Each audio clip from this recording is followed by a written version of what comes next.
Hello, and welcome back to Speak English Daily. Hi everyone, we are very happy to see you here today.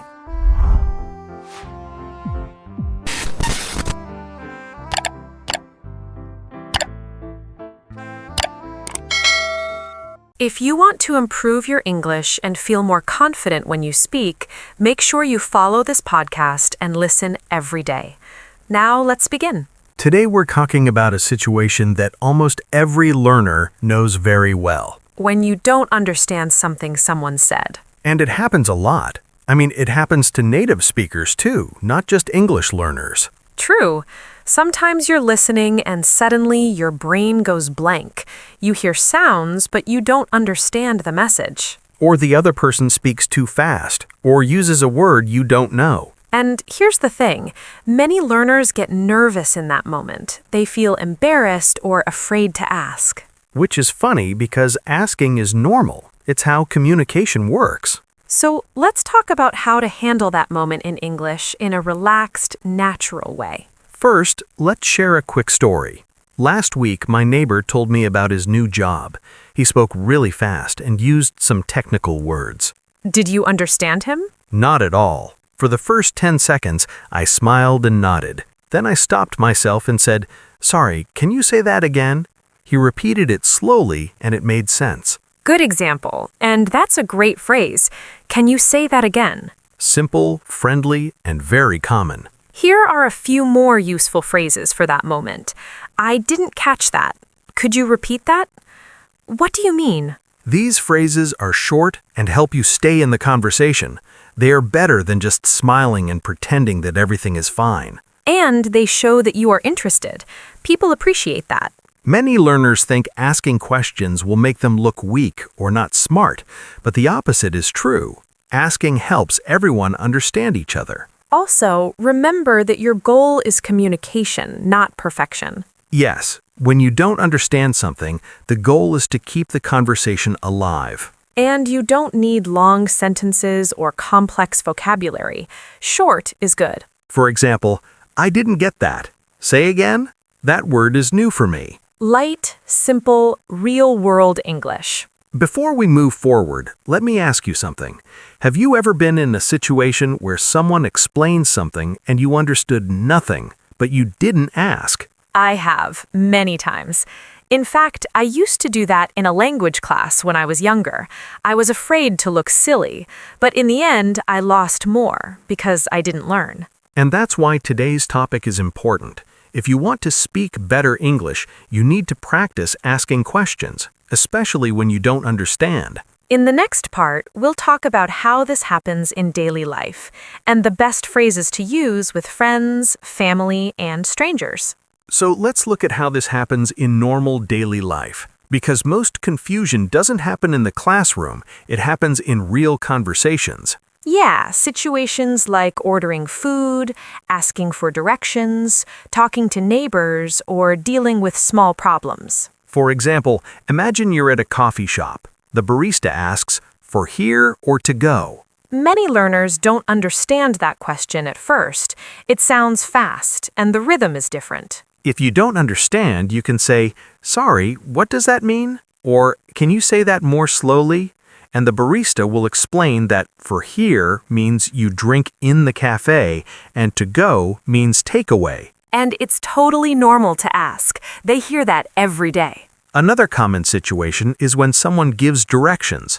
People often speak fast when giving directions because they're thinking while talking. Right, and directions use many verbs like turn, go, cross, continue, follow. If you miss one small word, you might go to the wrong place. So if you're confused, you can say, "Sorry, could you repeat the last part?" Or, "One more time, please." You don't need to stop the whole explanation, just ask for the part you missed. There's also the supermarket situation. Sometimes employees ask quick questions like, "Do you want a bag? Do you have points card?"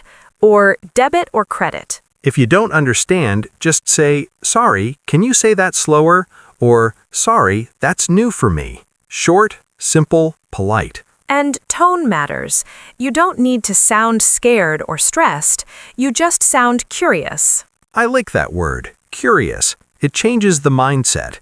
Instead of thinking, I failed, you think, I want to know. Here's another everyday moment. Talking with friends. Friends usually speak faster than teachers, and they use slang or informal phrases. For example, someone might say something like, I'm starving. That means very hungry, but beginners might think starving means something serious about food. Or someone says, hang out. It just means spend time together. But if you don't know, it can sound confusing. In that case, you can use questions like, what does that word mean? Or, what is hang out?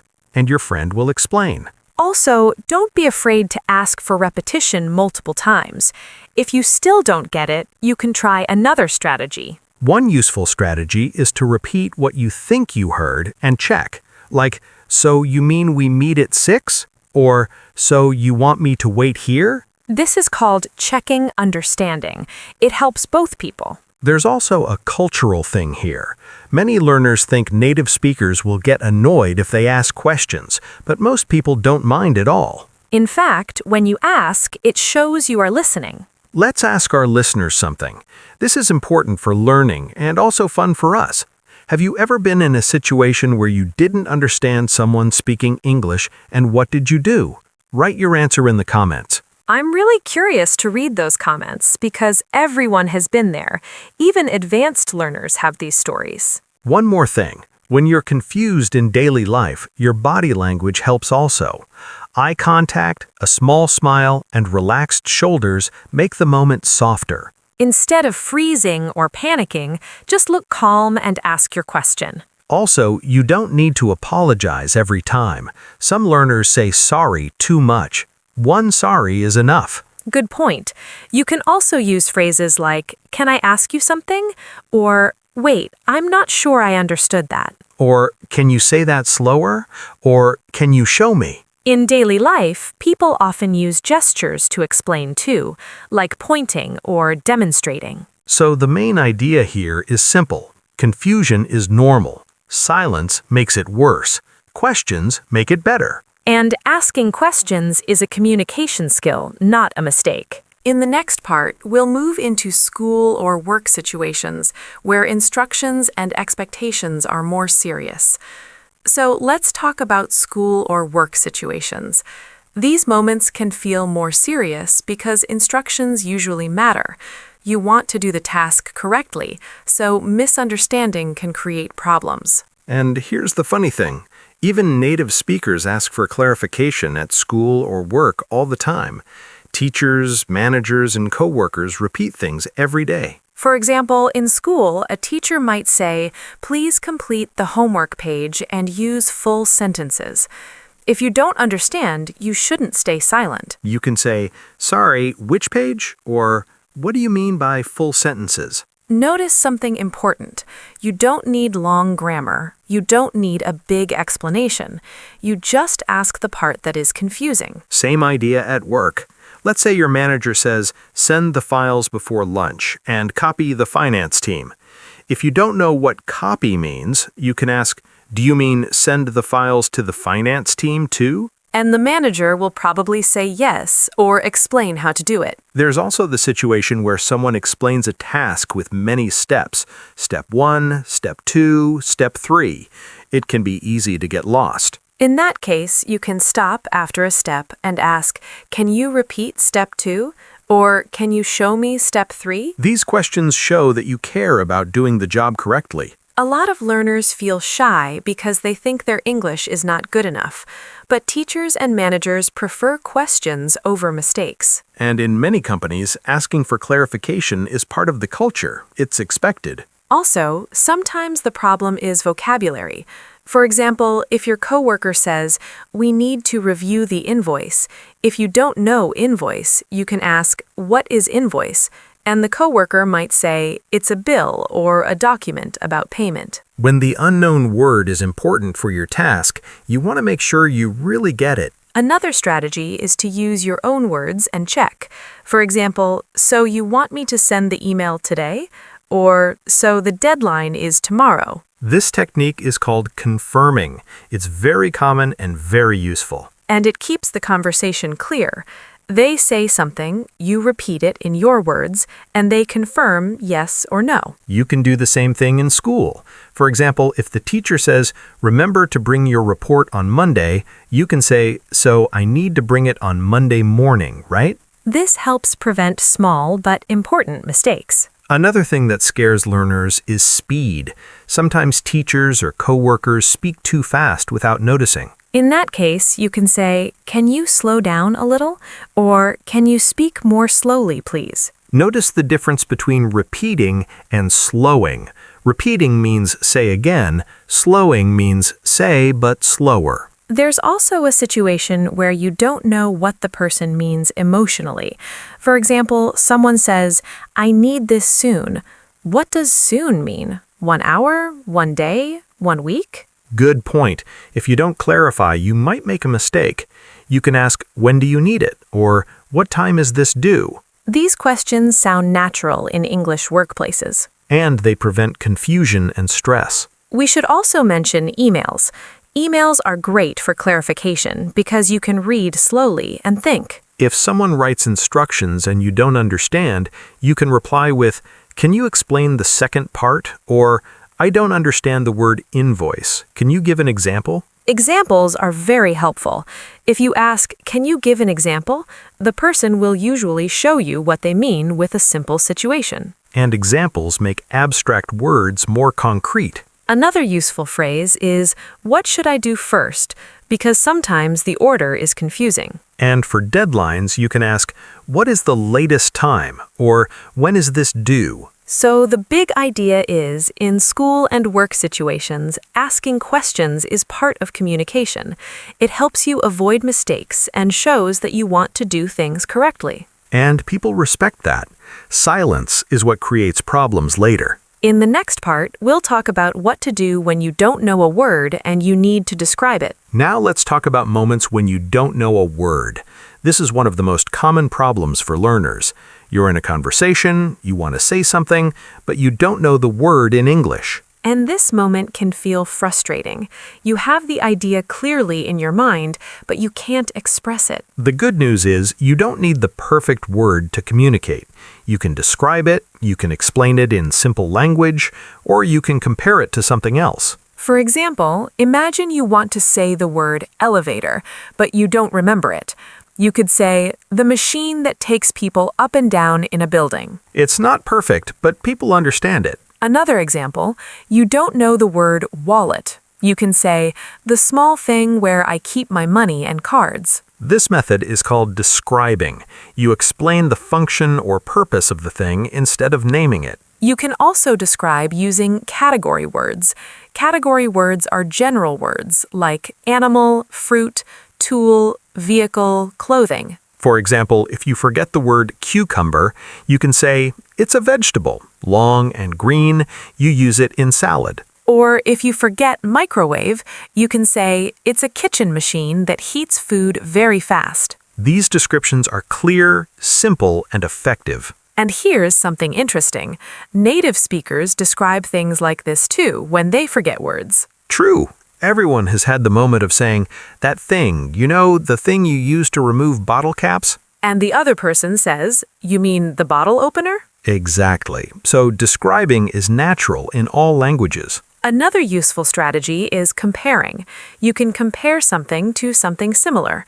For example, if you don't know the word backpack, you can say, "It's like a bag, but for your back." Or if you don't know the word balcony, you can say, "It's like a small outside space attached to an apartment." Comparing gives a quick mental picture. And pictures help the listener guess the missing word. Another option is to ask directly, "What is the word for," and then describe the thing. For example, what is the word for the place where you buy medicine? And someone might answer, "That's a pharmacy." You can also ask, "What do you call the tool for cutting paper?"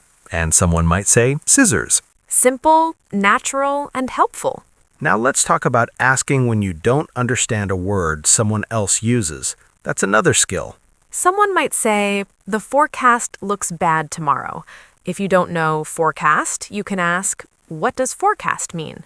And they might say, "It means the weather prediction for the next days."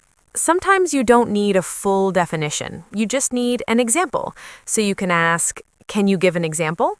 And the person might say, for example, the forecast says it will rain tomorrow. This makes the meaning clear through context. Context is powerful. Sometimes you can learn a word without asking, just by listening to the whole sentence. And if you're still unsure, you can ask again, but this time check your understanding. For example, so forecast is like weather information for the future? And the person might say yes. Also, don't worry about bothering people. Most speakers enjoy helping learners because it makes the conversation smoother. There's also a trick many learners don't use enough, using related words. For example, if you don't know gloves, you can say the clothing for the hands. Or if you don't know charger, you can say the thing that gives power to my phone. These small tricks keep communication alive, even when vocabulary is missing.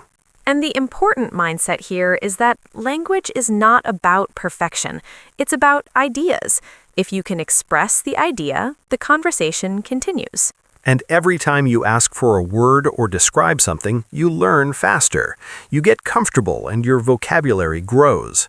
In the next part, we'll look at strategies for listening, like how to buy time, how to check understanding, and how to ask questions without stopping the conversation. Now let's talk about listening strategies, because sometimes the problem isn't vocabulary, it's speed. You hear the words, but your brain needs more time to process them. This happens a lot. Someone talks, you understand a little, then they keep talking, and you start losing the thread. One useful skill is buying time. Buying time means giving yourself a few extra seconds to think before you answer. For example, you can say, "Let me think," or "Give me a second," or "Just a moment." These phrases are friendly and natural. And they prevent the awkward silence that makes learners panic. Another strategy is checking understanding. That means you repeat what you think you heard and wait for confirmation. For example, so we meet at the station, or so you want me to bring the laptop. If the other person says yes, you're good. If they say no, then they explain again. Either way, you get clarity. There's also the strategy of asking simple clarification questions, like where, when, who, how many. These small questions are extremely powerful. Yes, if someone says, "We need 10 chairs in the room later," and you don't know when, you can ask, "When do we need them?" Or if someone says, please send the files, you can ask, to whom, or who should get them. Small questions reduce confusion more than long sentences. Another thing to pay attention to is tone. Sometimes tone gives information that the words don't. For example, if someone says, "Can you do that soon?" with a serious tone, it usually means quickly. If the tone is relaxed, it might mean when you have time. And context gives clues. If you're at work and someone looks stressed, soon probably means immediately. Here's another skill, asking for examples. If you hear a new word or vague instruction, you can say, "Can you give an example?" People love examples because they make ideas concrete. And your brain learns faster with examples than with dictionary definitions. Another listening trick is focus on key words. You don't need to understand every single word. For example, if someone says, "Tomorrow morning we're meeting at the library to study for the exam, and then we'll take a break for lunch," you really just need library, study, exam, lunch. Tomorrow morning. The rest you can ignore for now. Beginners often try to catch every word and get overwhelmed. Yes, real listening is selective. You listen for what matters. Also, don't underestimate the power of asking people to repeat slower instead of louder. Many people just repeat louder automatically, which doesn't help. So if you need clarity, say, "Can you speak more slowly?" not, "Can you speak louder?" And if someone uses slang or idioms and you get lost, you can ask, "What does that mean?" or "What do you mean by that?" People usually switch to simpler words when you ask that. Another helpful tool is gestures. If you're unsure, you can use hand signals like pointing, or you can show what you mean.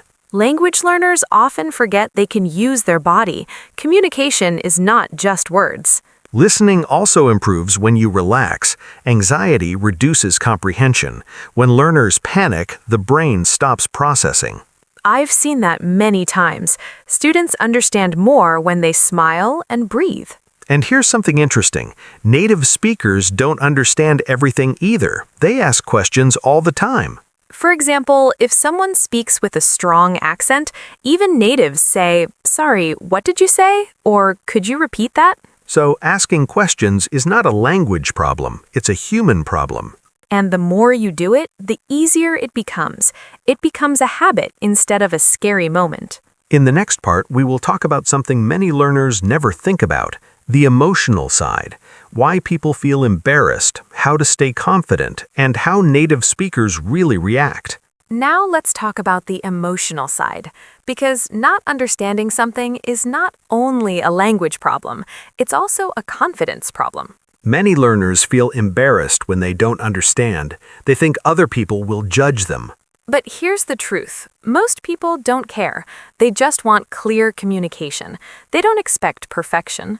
And in many cases, the native speaker won't even notice your mistakes. They're just focused on the conversation.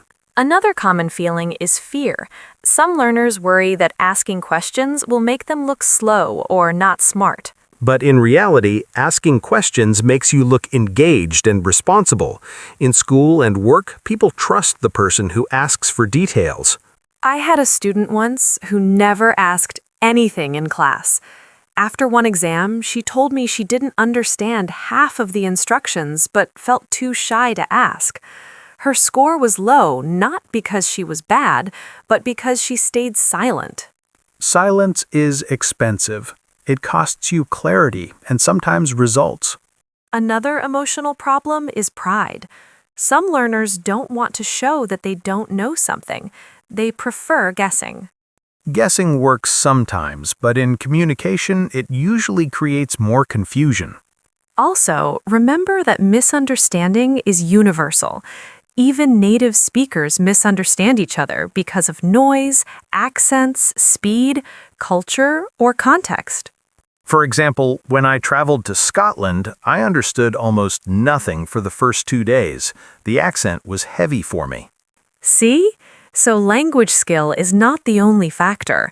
Accent differences can confuse anyone. Another emotional point is patience. You need patience with yourself. Learning a language takes time, and comprehension grows slowly. And instead of thinking, "I'm not good," you can think, "I need to ask one more question." That mindset changes everything. Native speakers usually respect learners who ask questions because it shows courage and effort. Exactly. People appreciate honest communication. Saying, "I didn't understand," is better than pretending you did. There's also cultural variation. In some cultures, asking questions is seen as rude or disrespectful, but in English-speaking cultures, asking is normal and healthy. Yes. If you don't ask, people may assume you do understand, so they continue speaking at the same speed with the same words. Another emotional trick is to celebrate small wins. For example, the first time you asked someone to repeat and they repeated without problem, that's success. Or the first time you described a word you didn't know and the other person guessed correctly. These moments build confidence layer by layer. So, the emotional lesson is simple. Confusion is normal. Asking is normal. The conversation doesn't break because you ask. It becomes stronger. In the next part, we'll listen to 2 longer example dialogues showing everything we talked about in real action. Let's put everything together with some longer examples so our listeners can imagine real situations. Good idea. First situation, 2 friends making plans. No formal language, just normal, casual English. I'll play the friend speaking fast and you play the learner who needs clarification. Ready. So tomorrow morning we're meeting at the new place across from the big supermarket. After that, we'll grab something to eat and then maybe hang out at the park for a bit. Wait, hold on. Which supermarket? The big one near the bus station. Got it. And what time are we meeting?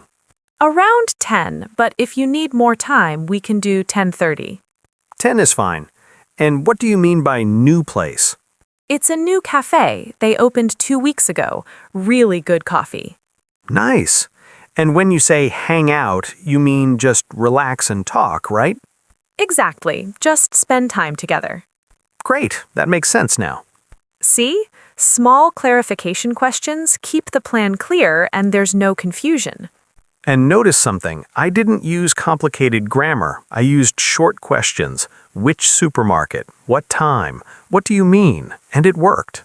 Now let's do a second situation. This one is a workplace situation. I'll be the manager and you can be the employee learning new instructions. Okay, go ahead. So for the report, I need you to organize the numbers and then send them to finance before lunch.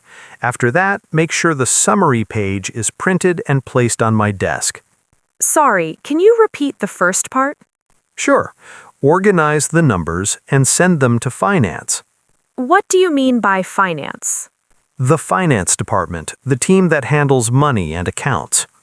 Got it. And when do you need the files sent? Before lunch. So around 12. Yes, 12 is perfect. And after that, you want the summary printed and placed on your desk? Right. Just to check, first I organize the numbers, then I send them to finance, and then I print the summary. Exactly. That's the order. Thanks for explaining. That's clear now. This is a great example of confirming instructions. You repeated the steps and checked the order.